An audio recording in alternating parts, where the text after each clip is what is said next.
ক্ষমাকারী ভক্তবৃন্দ চরণকে প্রার্থনা করে আমরা বিহার বনে এসে উপস্থিত হয়েছি। এই বিহার বনের কিছু কথা আমরা শ্রবণ করে আত্মকরণ চেষ্টা করছি। মাত্র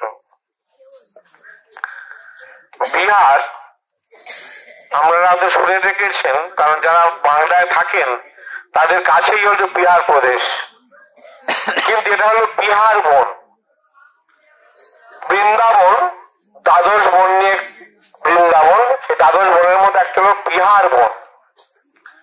বিহার শব্দের কথা অর্থ হচ্ছেন যেখানে ভগবান বিহার করে থাকেন। ভগবান কাদের নিয়ে বিহার করেন? ভগবান তাদের নিয়ে বিহার করেন যারা তার অনুগ। তাদের অনুগ কারা? তাদের অনুগণের ব্রজের গোপীগণ। শুধু ব্রজের গোপীগণ নয়, তার অনুগণ তারা ব্রজের গাভী। শুধু গাভীও নয়, এই আমরা দেখতে পাচ্ছি যখন কীর্তন ছিল মৌন ঘুরছিল, তার অনুগণ মৌন। এখানে মৌর শূন্য দেখতে পাবেন, চারিদিকে মৌরের ছড়াছড়ি। তাহলে এখন যদি এই অবস্থা হয়, তার চিন্তা করে দেখুন দাপর যুগে যখন ভগবান বিহার করেছিলেন তখন মৌরের কি অবস্থা ছিল। তো বিহার বনের শব্দের অর্থ হলো ভগবান তার অনুভব দিয়ে এখানে বিহার করেছিলেন। গোপীগণকে নিয়ে রাস করেছেন। এটা একটা রাসস্থলী। আমরা দেখতে পাচ্ছেন যখন আমরা এই বিহার বনে প্রবেশ করছিলাম, চারদিকে বাউন্ডারি করা আছে। এই বিহার বনের এখন কলিযুগে এর এরিয়া প্রায় 150 বিঘা। তো তখন কেমন ছিল চিন্তা করে দেখুন। সেই স্থানটি এখনো বিদ্যমান।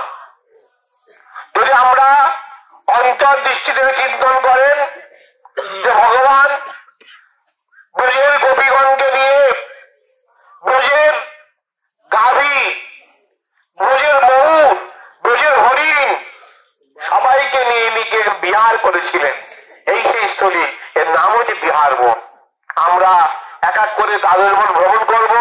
আমরা তালবন গেছি, যারা দেখে এসছেন লৌবন, এরকম দ্বাদশ বন রয়েছে, তার মধ্যে কিন্তু শ্রেষ্ঠ হল বিহার বন। এখানে তিনি বিহার করেছেন, কারণ এক এক স্থানে তিনি এক রকম লীলা করেছেন। ভান্ডির বনে আরেক লীলা, বৃন্দাবন নামে এক লীলা, লৌবন এক লীলা, তালবনে এক লীলা। এরকম তিনি দ্বাদশ জায়গায়, যেমন কলিতে চৈতন্য মহাপ্রভু এসে যেমন গঙ্গার তীরে নবদা ভক্তির স্থান নবদ্বীপ ভূমি যেমন বিচরণ করেছেন, আর ঠিক এই যমুনার ধারে ভগবান ঠিক যমুনার দ্বাদশ বন নির্মাণ করে তিনি এইখানে লীলার ভূমিকে নির্মাণ করেছিলেন। আমরা যমুনা এখনো অতিক্রম করিনি, যমুনা কিছুটা দর্শন পেয়েছি। আমরা কাল বা পশু যমুনার উপর দিয়ে আমরা বিহার করব, কারণ যমুনার একদিকে কিছু বন আর একদিকে কিছু বন, এই নিয়ে হলো বৃন্দাবন। সেই জন্য এই স্থানটি হল বিহার বন, যেখানে ভগবান সব ব্রজ গোপীদের নিয়ে তার প্রাণের প্রিয় যখন তিনি দ্বারকায় ছিলেন, বৃন্দাবন ছেড়ে চলে গিয়েছিলেন, শরীরটা গেছে দ্বারকায়, মনটা পড়েছে বৃন্দাবনে। তো বৃন্দাবনের সেই গোপীদের কথা, ব্রজবাসীদের কথা, তার গাভী, আমরা জানি সন্ধ্যা হয়ে গেছে, এখানে গোশালা আছে, অন্তত 5000 গরু আছে, 5000 গরু, গোমাতা। ভগবান, আমরা এর আগে যখন ব্রজমণ্ডল পরিক্রমা করেছিলাম, আমরা ককিরাপুরে দেখেছিলাম কি সুন্দর একটা ব্রজবাসী আওয়াজ করলো, আর সন্ধ্যে সময় গরুগুলো দৌড়াতে দৌড়াতে এসে জলপান করতে আসলো। ব্রজের গাভীগুলো এইরকম, আর ব্রজের ময়ূর যদি কোনো সময় বর্ষাকালে আসেন, দেখবেন ময়ূরের পেখম নৃত্য, পেখম তুলে এরকম কীর্তন শুরু হলে পেখম মনের আনন্দে নৃত্য করে।